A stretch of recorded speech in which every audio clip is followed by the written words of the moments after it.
Hello. Morning. How are you? Very good, thank you. How are you? Very appropriate. Oh, it's Christmas. I love Christmas. I know. And what we're It's my favourite. Corrie, you've seen one of our episodes before, Yes. so you know what's going to happen. Yes. Good. And so we're here in the beautiful countryside, and just to describe this for the audience, it's I don't know what it was this morning. Maybe -2. I think it was about -2. Yeah. And what a wonderful place to come to work every day. Oh, it's just beautiful, isn't it? Yeah. I draw up here every day, and I just look around, and I just think, how lucky am I? Yeah. Just to be able to come here and just to see it in all weathers. You know, Yeah. when it's raining, when it's sunny, when it's icy, and obviously I've not been here when it's been snowing, but I'm quite looking forward to that. Yeah. Countryside's beautiful. It's beautiful, and all we do is look out on sheep and So, animals. you haven't actually been at Moulton College that long, have you? No, I've been here 5 months. Almost exactly 5 months. And I think one of the things that I'm pleased that you've agreed to come and be one of our last episodes of 2019 is probably to put a few of the rumours that have been on the rumour mill on the circuit to bed, really. But I think it's probably safe to say that Moulton College will, on the whole, be pleased to see the back of 2019, but very much looking forward to 2020. Yeah, I think you're right. I think it's been a difficult couple of years, really, for Moulton. And I think we are just looking forward to next year because, you know, we've made massive inroads and really worked at pace to sort the issues out at Moulton. And we have got a bit of a way to go, but yeah, we're getting there. Yeah, and obviously I've learned a little bit more about it in recent weeks. And I think anybody in business and education is a business as well that says that they haven't gone through tough times, have either been incredibly lucky or they're perhaps not being 100% truthful. But from an outsider looking in, I use the analogy, the SWAT team, but you've got a pretty powerful senior management team that have come in to Moulton this year that have got an exciting 2020 ahead. Just tell us a little bit about those people. They're obviously led by yourself. So I have got a new vice principal in place, and he comes from one of the London colleges, and he's doing an amazing job. He's John O'Shea. He's fantastic, really well experienced. Got a great quality director and a great teaching and learning director. And actually, you know, Moulton College has always had amazing people working there. You know, our teachers are really skilled and they're very, very good. But the college has just lost its way a bit. Yep. So actually all it needed was a bit of direction. So we've got these really well experienced people who've just come in now, and they've just got so much energy and they're so experienced, and the whole team, everybody's absolutely behind them. So, you know, that's why we're so looking forward to next year, because we can feel it. You can feel the change at Moulton. Yeah. The students are really buzzing. You know, they're saying some fantastic things about the college. Teaching and learning's really improving. It's going to be a great place. And I think for Northamptonshire, this has been a passion of mine since the Education Awards earlier this year. Northamptonshire business community needs education. Education needs business. And I think we're very fortunate because we have got a number of very good education establishments in the county, and we need to try and bridge that gap as a community to try and help one another out. And it's only, I think Moulton College is got the upper hand in some respects because I think everybody's heard of Moulton College, and it's famous in its own right because 1921 it became the Institute of Agriculture for Northamptonshire, I believe. But if we look at it today, you've got different campuses that are based, you know, across the county, and I actually didn't realise how many students how big you are, and in terms of how diverse it is, because you've got some real areas of specialism. Yeah, we have. We've got, actually, probably a little known fact, we've actually got 100 buildings 100 on buildings. site. But we've really effectively got 2 different sites. So we've got the Moulton site, and it's almost like we've got 3 campuses on the same site there. So we've got Pittsford, does all of the equestrian and sport, and then we've got our main site at Holcott, which which is sort of more of the animal care, agriculture-based activity and construction. And then we've got the site that my office is on at the minute that really looks at HE, the HE offer, and we've got residences on site for HE students. And then we've got a centre at Higham Ferrers that does animal care and construction as well. Yeah. And it's our ambition to really build what we do at Higham Ferrers in terms of construction, because we want to start doing lots of sort of renewable technologies and upskilling people for the 21st century, if you like, in construction. But our main specialism at the college is the agriculture and the land-based activity and animal care. And how many? What's the capacity for students?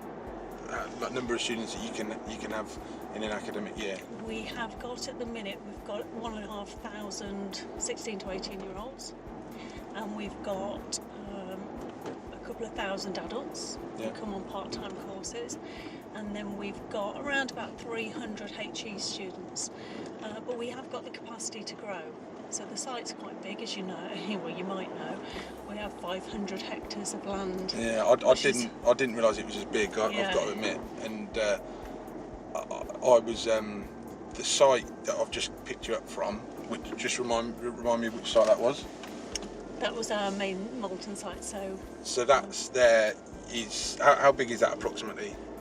That is, if you include all of the farmland around, that's where we have around about almost 500 hectares, about 1,500 acres. And when I came a couple of weeks ago to have a look around, I couldn't believe it, because I've been past it before, and I've attended a couple of events, but of course when you come to an event, you're only really going to that one area. You don't get to see the rest of it in its full glory.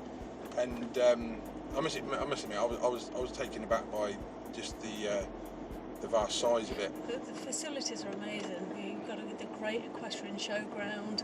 We've got 2 great sports halls. Yeah. We have all of the football pitch, the hockey pitches, netball pitches, rugby pitches, and they are world class. Well, some of them you hosted in obviously before your time, but for London 2012 there was some of the nationals played home. This was their home to them. So as we go into 2020, then what would be the one thing that what's the one aim that you're hoping to achieve in 2020?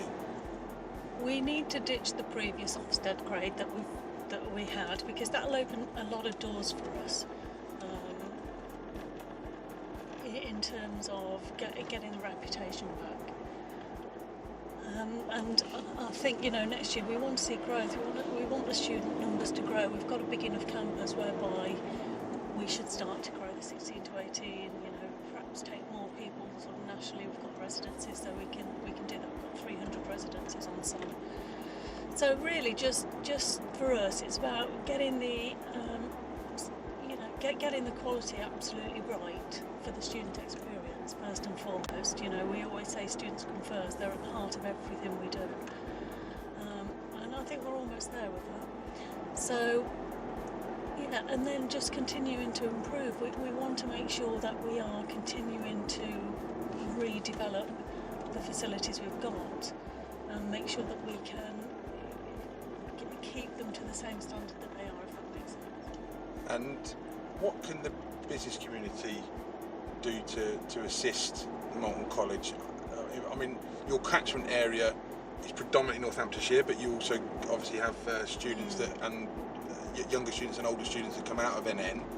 But how can the business community get involved in terms of working with you or helping you?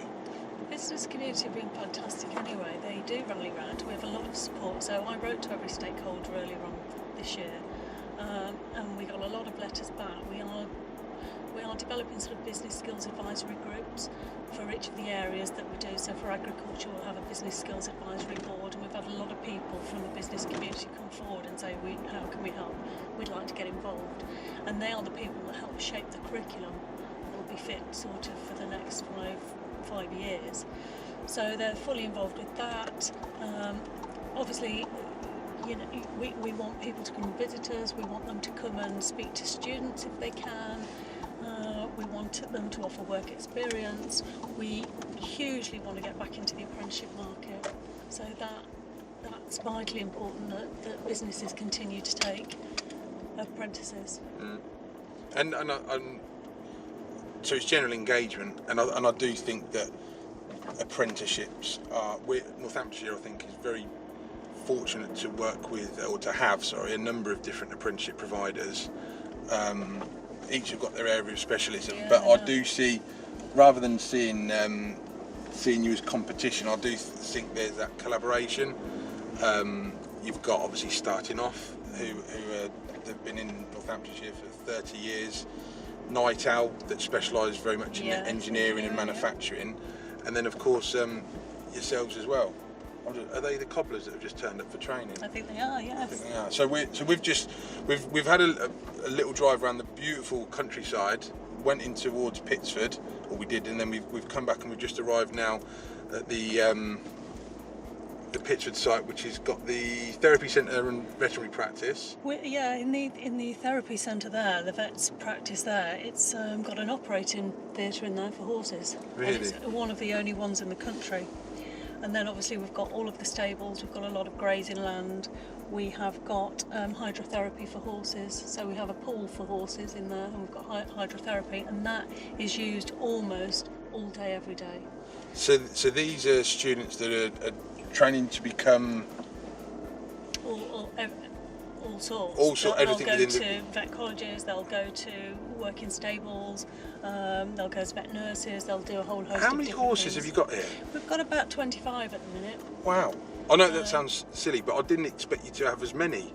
Yeah. Even though you've got this wonderful facility, and these are used as are they show jumpers or all sorts? All sorts. Yeah, they are. We only own, I think, around about 3 of them at the minute. So the others are housed here, and we look after them for other people. That's very interesting.